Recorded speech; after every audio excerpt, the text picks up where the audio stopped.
Beautiful animals. Hey Brian, let's go fishing. Enough talking for now.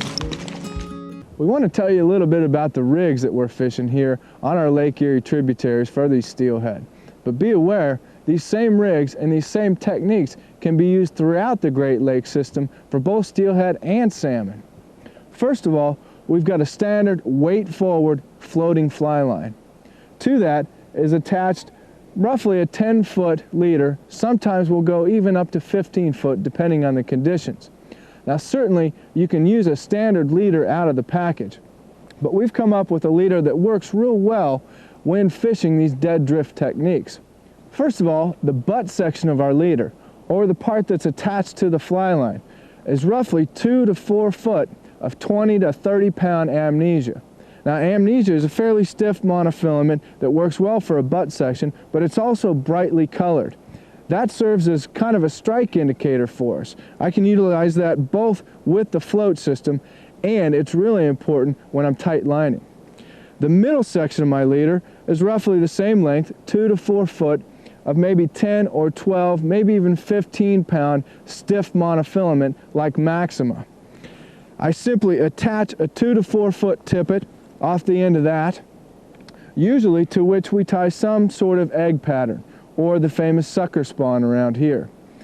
Off the sucker spawn, a lot of times we'll run a second fly. We'll tie to the bend of the fly and attach 18 to 24 inches of tippet, sometimes even longer, down to some sort of nymph pattern or even a streamer in some cases.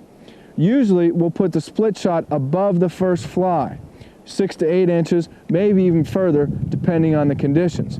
Now in this rig I've got set up here, I've got a large float on there, which is basically an ice fishing bobber. We utilize these in the slower, deeper pools to help keep the fly suspended up and off the bottom so it doesn't go right to the bottom and set. That really helps us get afloat through some of these pockets where a lot of steelhead will lay.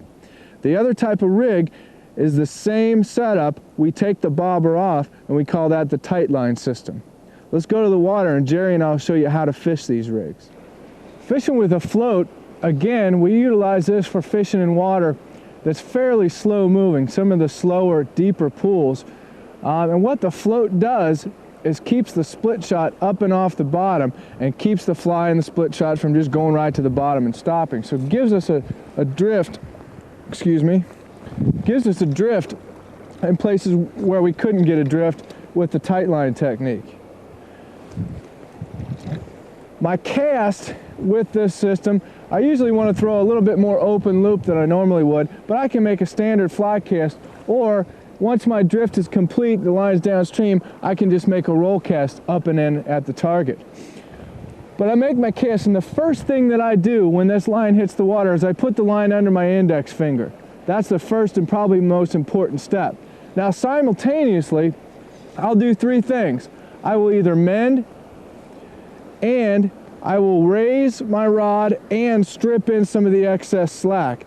Now what I'm trying to do here is I'm trying to achieve that perfect inch so that I get a dead drift, so that the fly rides naturally with the current.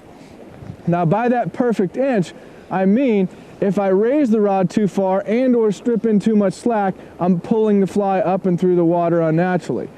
Conversely, if I don't raise the rod enough and don't strip in slack, I've got a belly, which is going to cause the fly to act unnaturally. It's going to bring it through the water unnaturally and therefore cause it to drag. So what I want to do is line under the finger, raise and or lower the rod as it comes down past me, strip in the slack, and mend as necessary. Now I can utilize different things also, like the curve cast or a reach cast, to help me get a drag-free float through here. I also, once I've got my drift established, I also want to keep my rod tip out in front of that indicator,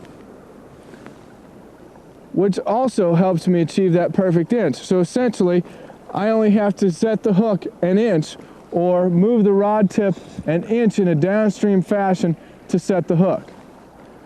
Utilizing the tight line technique that Jerry's going to show you here in just a minute is essentially the same as this, just without the bobber.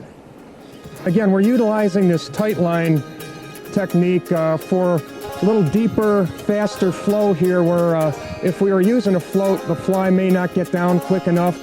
Let that start tapping bottom, work it along. I'm in contact with the bottom there. There, we rolled up over a little ledge there that time. You know, get down quicker. So that's where this tight line method comes in.